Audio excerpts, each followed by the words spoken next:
ইফতারে স্বাদের বৈচিত্র্য আনতে খুলনার ক্রেতারা শহর ঘুরে বিভিন্ন স্থান থেকে কেনেন পছন্দের খাবার। হালিম আর বাহারি কাবাবে ইফতারের বিশেষ আকর্ষণ। মুখরোচক এসব খাবার কিনতে হোটেল রেস্টুরেন্টের পাশাপাশি রাস্তার পাশের অস্থায়ী দোকানগুলোতে ভিড় চোখে পড়ার মতো।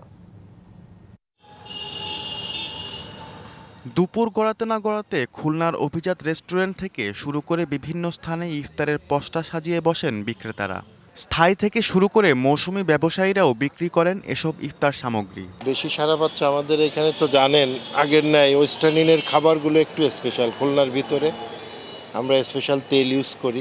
শাহী জিলাপি, রেশমি জিলাপি ব্যতিক্রমটা মোটামুটি আগামীকাল থেকে কিছু আইটেম বাড়ার চিন্তা ভাবনা আছে।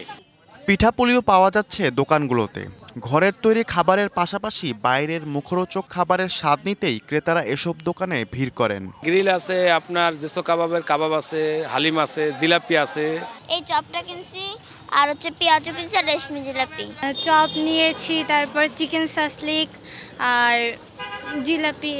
ছোলা, পেঁয়াজু, বেগুনি, আলুর চপের পাশাপাশি বিক্রেতারা ইফতারে বৈচিত্র্য আনতে বিক্রি করছেন হরেক রকমের কাবাব।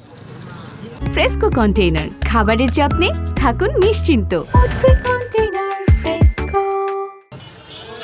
তবে এবার খুলনার ইফতার বাজারে হালিমের কদর যেন সবচেয়ে বেশি। বিশেষ করে খুলনার সাউথ সেন্ট্রাল রোডের নানা হালিম কিনতে ক্রেতারা আসেন দূর দূরান্ত থেকে। খাসির মাংস, ডাল আছে, চাল আছে, গম আছে, তেল মশলা ঝাল যা আছে সবই আছে।